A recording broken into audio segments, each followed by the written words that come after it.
Ako si Benji, 34 anyos, delivery driver. Nagsusupply ako ng mga gulay at prutas mula Nueva Ecija papuntang Maynila.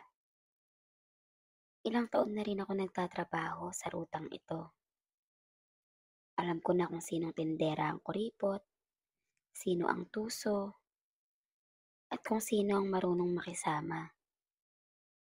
Pero walang mas kahindik-hindik at kakatwa sa naging karanasan ko kay Gladys, isang babaeng nagtitinda ng kalamansi sa gilid ng Pretil Market doon sa may Tondo. Bago po natin simulan ang kwento, huwag kalimutang mag-like at subscribe bilang suporta sa channel na ito. Una ko siyang nakita isang madaling araw habang naghahanap ako ng bagong suki ng kalamansi. Puno ang palengke ng amoy isda at pawis. Pero kakaiba ang presensya niya. Malinis, tahimik, may aura ng isang taong hindi nagbabagay sa paligid. Napakaganda niya para sa edad niya. Ang balat niya ay maputi, makinis, at ang mga mata niya tila mapanukso pero malalim, parang may tinatago. "Ayos ka lang, iho?" tanong niya. Sabay abot ng supot ng kalamansi. "Tikman mo to. Natural, galing pa sa sariling punlaan. Matamis kahit asim ang hanap." Ngumiti ako. Ewan ko kung bakit. Pero hindi ako makatingin ng diretso. Parang nahihiya ako. Parang may humahatak sa loob-loob ko. Mula noon, palagi na akong dumadaan sa kanya. Bawat araw, parang mas gumaganda siya. Kahit ang simpleng puting duster na suot niya ay parang damit na isang dalagang mayaman. Parang hindi siya nauubusan ng sigla. Sa gabi, kapag nakapikit na ako sa loob ng truck, mukha niya ang huli kong naiisip. Pagkaraan ng 3 linggo, bigla siyang naging mas palakaibigan. "Ay, Benji," aniya minsang madilim ang langit. "Baka gusto mo munang dumaan sa bahay. Diyan lang sa likod ng palengke. Magkakape tayo. Malamig na kasi tag-ulan." Tumawa ako at umiwas. Pero may parte sa akin na gustong pumunta. Yung parte ng pagkatao ko na hindi ko maintindihan. Naging mas madalas ang pagkikita at pag-uusap namin. Madalas na rin akong pumupunta sa kanila. Nagkwekwentuhan kami, nagkakape, at hinahatid niya ako palabas para makauwi. Ilang buwan ang lumipas, naging mas komportable na kami sa isa't isa. Naging mas malapit na kami. Pero kasabay nun, nagsimula na akong managinip ng kakaiba. Sa panaginip ko, tumatakbo ako sa masukal na gubat. Tila may humahabol sa akin. Isang hayop na may mahahabang kuko. Humahalinghing na parang babae. Minsan, mukha siyang si Gladys. Minsan naman, hindi ko na alam kung tao pa ba siya. Isang gabi, nagising akong pawis na pawis at may 3 galos sa likod ko. Tulad ng kalmot ng hayop. Bumili ako ng krus at anting-anting. Uminom ako ng gamot. Wala ring epekto. Minsan, nagtanong-tanong ako sa mga kapwa ko driver. May narinig akong usap-usapan. Yung tindera raw ng kalamansi sa Pretil, huwag mong pagkakatiwalaan. May mga batang kalye raw na nawawala tuwing gabi. Napatingin ako sa salamin. Napansin ko na parang ako rin, parang unti-unting namamayat at namumutla. Isang madaling araw, habang ako ay nasa biyahe, papunta sa mga suki ko na sinusuplayan ng mga gulay at prutas. Tinangka kong iwasan si Gladys. Dumiretso ako sa ibang suki. Pero, hinintay niya ako. Nakatayo lang siya sa gilid. Hawak ang basket ng kalamansi. Tumingin siya sa akin na parang may galit. Bakit ka umiiwas?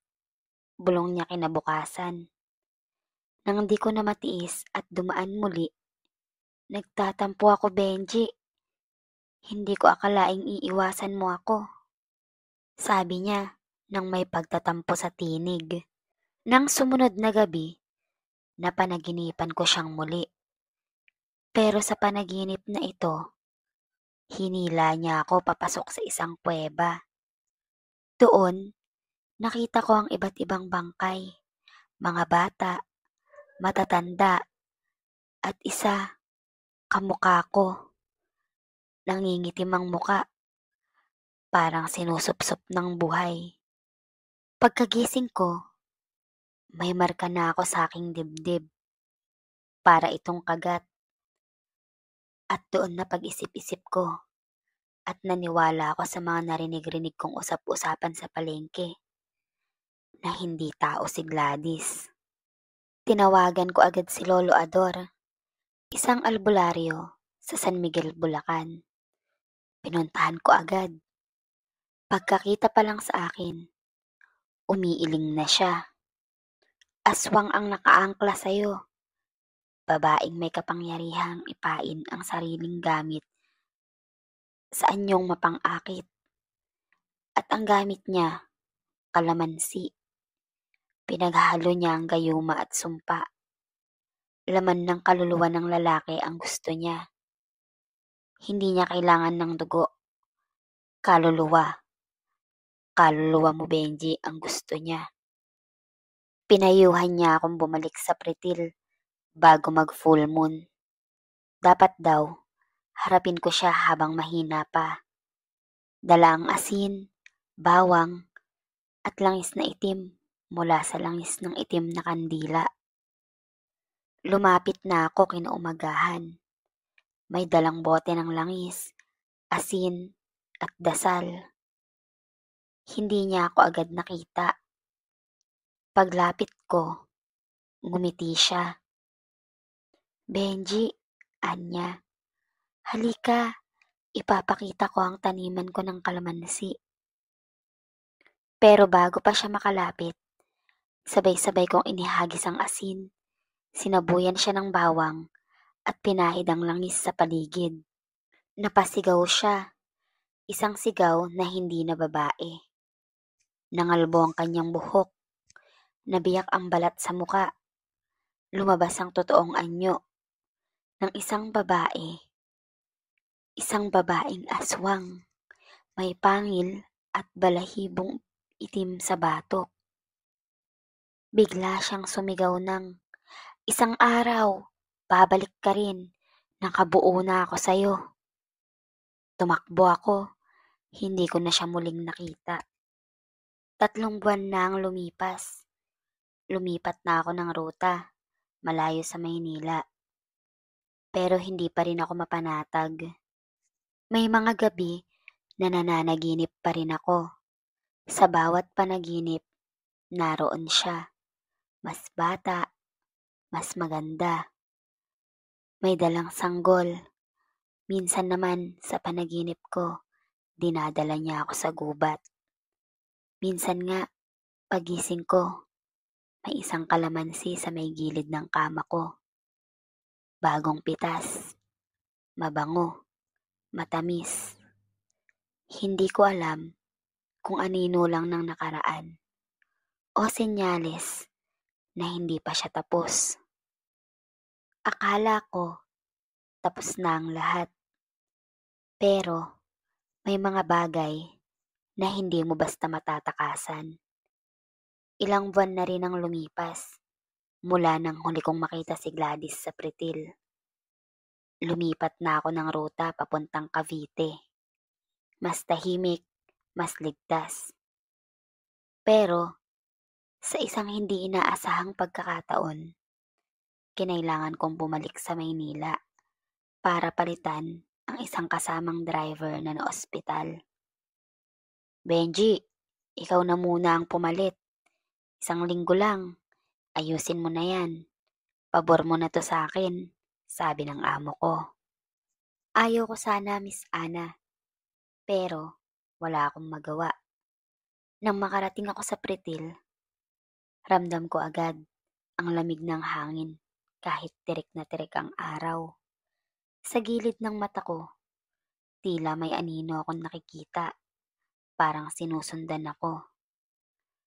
At ang mas nakakakilabot, wala na si Gladys sa pwesto niya. Pero may bagong tindera. Mas bata, maputi rin, mahinhin. At nang ngumiti siya sa akin, tumayo ang balahibo ko. Ikaw si Benji, di ba? Tanong niya. Napaatras ako. Binalik ko ang tanong. Bakit mo ako kilala? Aling Gladys told me about you. All about you. Sabay kindat niya. Ako si Rina. Ako ang pamangkin niya. Mula nang makita ko si Rina, bumalik ang mga dating sintomas. Biglang pagsakit ng ulo ko, pananaginip ng kagubatan, kaluskos sa loob ng kwarto kahit mag-isa ako. Hindi na ito normal. Pinuntahan ko si Lolo Ador para sa payo. Pagkaupo ko pa lang sa harap niya, napabuntong hininga na siya. Hindi lang basta aswang si Gladys Benji, bulong niya. Tagapangalaga siya ng isang sinaunang linya ng mga nilalang na umiiral sa pagitan ng mundo ng tao at dilim. Kapag nakahawak sila ng isang malakas na kaluluwa, ginagawa nila itong tagapagmana. Ano ang ibig mong sabihin, Lolo Ador? Tanong ko. Baka ikaw yun, Benji. Tumindig ang balahibo ko. Imposible. Nilabanan ko siya. Hindi ako naging katulad nila. Tama, sabi ni Lolo Ador. Pero may iniwan siyang binhi sa'yo. At yon ang dahilan kung bakit hindi mo siya tuluyang nakalimutan. At kung bakit siya may tagapagmana na naghahanap sa'yo ngayon. Binigyan ako ni Lolo Ador ng kontak ng isang lihim na samahan. Tinatawag silang Bantay Dugo. Isang grupo ng mga taong may kaalaman sa mga nilalang ng dilim. Pinuntahan ko sila sa isang abandonadong bahay sa Santa Ana. Doon ko nakilala si Cadelia, isang dating manggagamot na muntik ng mapaslang ng aswang. Kami ang mga naligtas, Benji, sabi niya. At kami rin ang nagbabantay. Pinakita nila sa akin ang isang malaking mapa ng Maynila. May mga pulang karayom sa iba't ibang lugar. Palengke, barangay hall, eskwelahan, simbahan. Mga pugad ng aswang, sabi ni Cadelia. At ang pinuno nila, si Gladys. Pero may mas malakas pa raw sa kanya, ang ina ng kalamansi. Napahawak ako sa lalamunan ko. Biglang sumakit ang batok ko. Nang tingnan nila, may bago na namang marka. Parang buto ng kalamansi na inukit sa balat ko. Doon ko napag-alaman mula sa mga bantay dugo na ang mga kalamansi ni Gladys ay hindi ordinaryo. Hindi sila basta bunga ng puno. Isa-isa itong pinampupunlaan gamit ang bahagi ng kaluluwa ng mga taong napasailalim sa gayuman niya. Sabi ni Cadelia, tuwing may bumibili sa kanya, parang sinisinghot mo na rin ang isang bahagi ng kaluluwa ng iba. Kaya madaling madikit, madaling masanay. Mabigat ang pakiramdam ko. Sa dami ng binili ko noon na kalamansi, ilang kaluluwa kaya ang naihalo na sa akin? Isang gabi, kasama ang mga bantay dugo, pinasok namin ang isang lumang compound sa Navotas. Doon umano, itinatanim ang mga binhing kaluluwa. Isang taniman ng kalamansi na hindi natutuyo kahit tagtuyot. Sa gitna ng compound, may isang punong sobrang laki. Hindi kalamansi, hindi rin nara. Wala sa anumang libro. Umiilaw ito sa dilim. Nandoon si Rina. Benji! Tawag niya sa akin. Ikaw ang susi. Isang halik mo lang sa ugat ng puno at magiging kabahagi ka na namin. Magiging isa ka na sa amin. Lumapit ako. Hindi ko alam kung bakit. Parang may nagtutulak sa akin mula sa loob. Pero bago pa ako tuluyang humalik, itinapon ni Cadelia ang isang bote ng itim na langis sa puno. Umuga ito. Napasigaw si Rina. Isang halimaw ang lumabas mula sa puno. Isang matandang babae, may mahahabang kuko at mukha ni Gladys. Nagsimula ang labanan. Sigawan, apoy, dasal. Ang buong compound ay parang ginawang altar ng kasamaan. Isa-isa, napaslang ang mga kasamahan naming manggagamot. Si Rina, biglang nag-anyong bata. Umiiyak. Tulong, Benji. Ngunit, alam ko na ang larong ito. Isinaboy ko ang langis sa kanya. Naghiyaw siya sa sakit. At si Gladys, lumapit sa akin. Duguan ang katawan. Halos wala nang laman ng muka. Minahal kita, Benji, sabi niya. Kaya kita pinili. Pero pinili mong ipagkanulo ako. Sumagot ako. Dahil tao ako. At hindi ako kakampi sa mga halimaw. Bumagsak ang puno sa apoy. Umalingaw-ngaw ang isang malakas na huni. Parang iyak ng sanggol. Halakhak ng babae. At sigaw ng hayop sa iisang tunog. Pag-alis namin, isa na lang ang natirang prutas sa lupa. Isang kalamansi. Makinis, mabango. At sa gitna nito, may nakaukit. Benji. Ngayon, bumalik na ako sa Nueva Ecija. Tahimik na ang buhay ko. Pero, hindi ako panatag. Sa tuwing bibili ako ng prutas, iniiwas ko ang mata ko sa kalamansi. Pero minsan, kahit wala ako sa palengke, may naaamoy akong pamilyar. Amoy lupa, amoy gabi, amoy kalamansi. At sa mga panaginip ko, may naririnig akong tinig. Sinasabing, Benji, huwag mong kalimutang ikaw ay isa na sa amin.